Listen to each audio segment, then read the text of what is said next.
You ever have one of those mornings where everything goes sideways before you even get out the door? Picture this.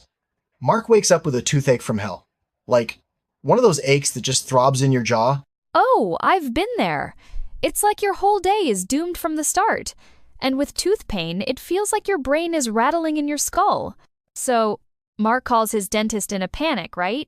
Exactly. He's lucky his dentist squeezes him in, but there's a catch. Don't be late or you're out of luck until tomorrow. No pressure. So Mark, even though his tooth is throbbing, grabs his toothbrush. He can't face the dentist with gross breath. That's a true commitment to personal hygiene. He brushes, it's agony, but he manages, grabs his coat and dashes outside. That's when things really start to unravel. Yeah, it goes from bad to slapstick comedy in seconds.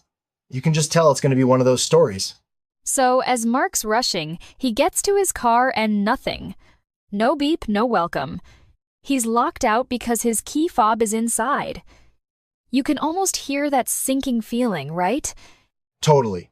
He races back to the house, and then the scene turns from one chaotic event to another. He trips, his keys go flying, and before he even gets a chance to react, a huge crow swoops in and snatches them up. You're right.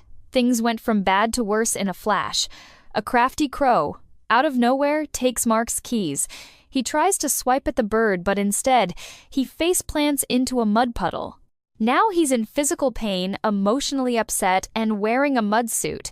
It's like the universe was stacking up all the minor miseries for him. But what really got me is he still doesn't give up. Covered in mud, tooth pounding, he's already looking for plan B.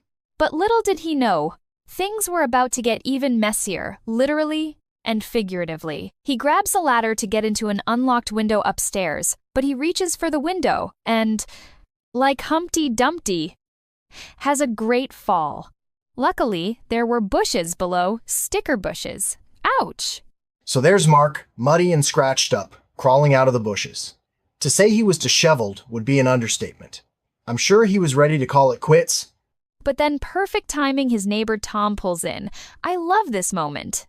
Tom could have just ignored the chaos, but instead he's right there asking what's up, barely holding back laughter. Honestly, I can't blame Tom for wanting to laugh. Mark explaining the whole absurd morning while looking like he survived a mudslide must have been a sight. But Tom doesn't hesitate. He offers him a ride, muddy clothes and all. That's real neighbor spirit. Tom just shrugs off the mess and says, that's what good neighbors are for. It's such a perfect ending after all that chaos.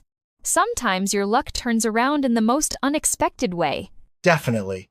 It's those little moments of kindness that make the disasters feel almost worth it. Plus, you get a wonderful self-deprecating story to pass on to your grandchildren.